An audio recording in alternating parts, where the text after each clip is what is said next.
Welcome back. Center for an Urban Future is a catalyst for smart and sustainable policies, reducing inequality, increasing economic mobility, and growing the economy in New York City. Now, recently, a collaborative effort by Jobs First NYC and the Center for an Urban Future addresses rezoning in New York City and provides several recommendations for the upcoming mayor, Eric Adams. Now, joining us to share more details is the Editorial and Policy Director for the Center for an Urban Future, Eli Dvorkin. And Eli, good to have you. Thank you so much, Darren. Great to be with you. Great to have you. And as I said, the mayoral administration changing in New York City. First off, are you optimistic that things will get a good look in your department? Well, thanks for the question. I am optimistic. I think the incoming mayor, Eric Adams, has signaled he's really supportive of investing in pathways to good jobs, to be able to strengthen the city's education and training infrastructure and make sure that more of the good jobs that the city has been creating and will be creating on our way out of the pandemic will be able to go to New Yorkers who haven't been able to access those jobs before, New Yorkers from lower income neighborhoods, New Yorkers who may not have had the education or training opportunities to be able to connect with those pathways before. So I am optimistic that we'll see some investments in those areas in the years ahead. And so you take a look at the area of rezoning across New York City. You've got a report out. Share with us a little bit of background into this report. Absolutely. So this was a report that really was intended to look at whether as a city we have been prioritizing investments in people, in human capital development, in education and training investments as part of neighborhood rezonings that have been led by the city. And we took a look at the major neighborhood rezonings that have been launched under the de Blasio administration since 2016. And we found that unfortunately, in almost every case, very little, if any, investments had been made in worker training. And this really we saw as a problem because in so many of these communities, there's been understandable pushback to the idea of neighborhood rezonings. There's been real fears of displacement, that gentrification could cause folks to lose their homes or find that their own neighborhoods were becoming unaffordable. And while at the same time, there is an enormous need for New York City to create housing. In fact, we are short hundreds of thousands of units of housing relative to population growth over the past decade. We know that the answer can't just be as simple as rezone to be able to build more housing without making a commensurate investment in ensuring that folks that already live in those communities can afford to stay there. And what we saw with this report was that across almost every existing neighborhood rezoning effort, there's a huge need to help folks gain the skills and education and social connections needed to connect with good jobs. That itself can be a strategy to help mitigate the challenges of displacement, but it hasn't been part of the city's strategy in a major way so far to date. There's some people who make the argument exactly that's right. There's nothing being done in that area, particularly because gentrification is a way to go. And when you do that, this is one of the ways that you can go about actually doing that.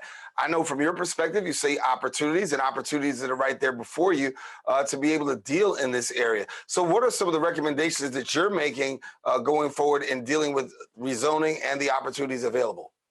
Well, I think the first idea here is really a big one, which is to make a key reform to the rezoning process that can help ensure that community residents benefit economically from changes in their own neighborhoods that could be sparked by rezoning efforts moving forward. And honestly, Darren, I think this could potentially help gain the local support needed to actually move future land use changes forward. There's been a growing sense of frustration that has really stymied the idea even of being able to make zoning changes that can allow for new economic development, that can allow for new housing to be built, but that has run up against community resistance for, I think, very valid reasons. So the big idea here is that city leaders, starting with the next mayor, should bake investments in job training and workforce development into any future land use changes, enabling residents to develop the skills and credentials and connections that they need to be able to access the quality jobs that are being created, whether that's right there in their community or across the city. And what this would look like, I think, is an effort to make those investments before shovels hit the ground, before a rezoning is approved by the city council, to be able to identify those communities across the city with higher than average barriers to employment, where educational credentials may be lacking, where few residents have a college degree, for example, and where there is not a local workforce network in place, where employers and training organizations aren't already working together to help connect people with the training that can lead to jobs. Those are the investments that need to be made up front to ensure that residents can benefit when rezonings can or will happen in their communities. And those investments can be led by the mayor and baked into the rezoning process from the very beginning. We see this insurgence across New York City of developers who are making their way in, trying to get housing and established housing. Some people say, listen, it's too much housing, not affordable housing, but yet and still developers play a a critical role in what we're seeing happening across the footprint of New York City. When you look at where we are today, I know that you have, some requirements that you're asking of developers in help in both the rezoning and also with opportunity. Yeah, that's right. I mean, first I would say that, as we spoke to someone in the Bronx about this for the report, who told us that, listen, when rezonings happen, real estate developers, they're in there as early as possible. They are ready to go. They have been playing the long game, and they've been strategic about being ready to begin their projects right when the rezoning actually, is approved. That hasn't been the case when it comes to these workforce investments. While the market response has been nimble, the city's response has been slow. And I think the argument here is that we should be doing those investments in skills training before rezoning is even passed. But to your point about how developers could play a role here, well, one of our recommendations is actually to take a page from something that the city of Boston has now done successfully for decades, which is something called the Neighborhood Jobs Trust Initiative. This is basically a program of what's known as citywide linkage fees, which add a very small fee on top of new market rate developments over a minimum number of square feet. So this isn't really affecting the small guys. And it would use those proceeds to create an education and training fund for neighborhoods undergoing rezoning. So in this way, as rezonings create an enormous amount of value for developers, a small portion of that can be extracted and reinvested back into community education and training initiatives, creating a more reliable source of funding for these programs that we haven't had so far today. Yeah. How do we leverage public funding, Eli, given the fact that there is that money that's out there in making this situation a whole lot better? Well, I think the starting point here would be to launch a comprehensive neighborhood-based workforce development strategy, as I said, in advance of land use changes that would be intended to map the assets that already exist in the community.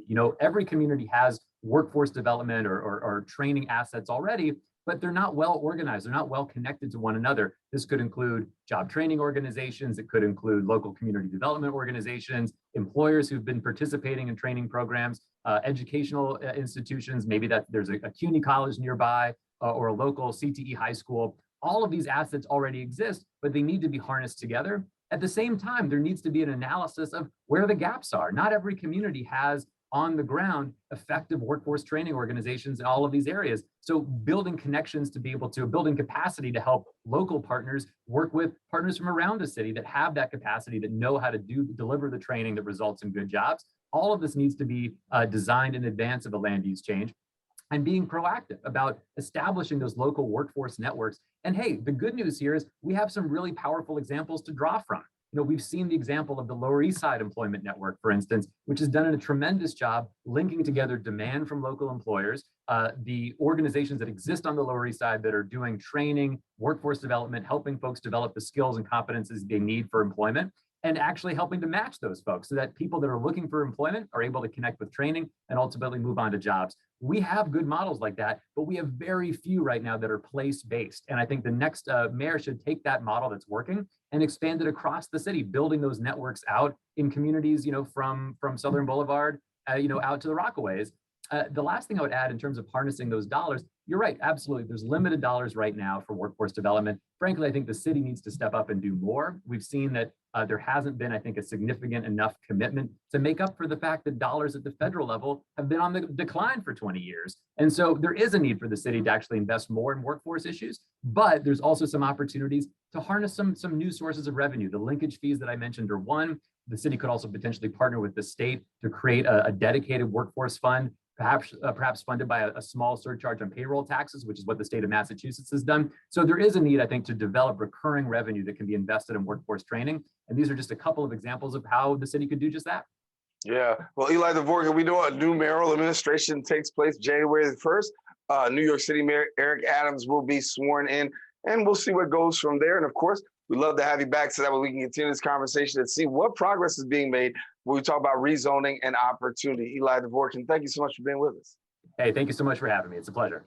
All righty. Well, listen, if you want more information, we encourage you to visit the website nycfuture.org. And of course, we encourage you to stay with us. We do have to take a quick break.